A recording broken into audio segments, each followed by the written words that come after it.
FDFSக்காக நாங்க இது பண்றோம், நாங்க இதுக்காக நாங்க பார்க்கலன்ற மாதிரி தமிழ்நாட்டு இளைஞர்களை ஒரு முத்திர குத்துற மாதிரி வச்சிடாதீங்க. அவங்க அதையே புடிச்சுக்கிட்டாங்க.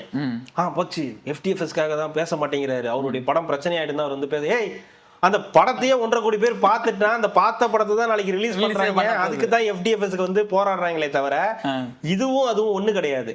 எப்பவுமே இந்த மாதிரியான இருக்கும்போது தமிழ்நாட்டு இளைஞர்களும் சரி ஆளும் சரி இந்த மாதிரி விஷயத்துல என்னைக்குமே சோட போனதே கிடையாது.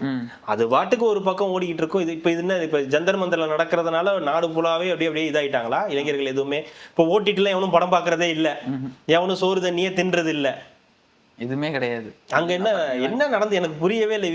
இவங்க என்ன கட்டமைக்க விரும்புறாங்கன்னே புரிய மாட்டேங்குது. ஜனநாயகனோட வசூலை வந்து முடக்கணுமா? ஐயோ டேய், அந்த வசூல்லாம் அது எடுத்தாலும் ஒண்ணுதான், எடுக்கலனாலும் ஒண்ணுதான், யாருக்கும் எந்த பிரச்சனையும் கிடையாது.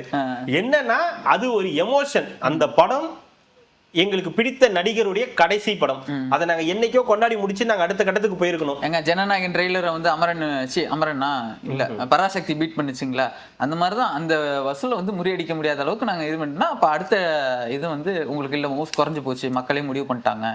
ஆமா, மவுஸ் குறைஞ்சு போச்சு தான் சிஎம் ஆக்கிட்டாங்க.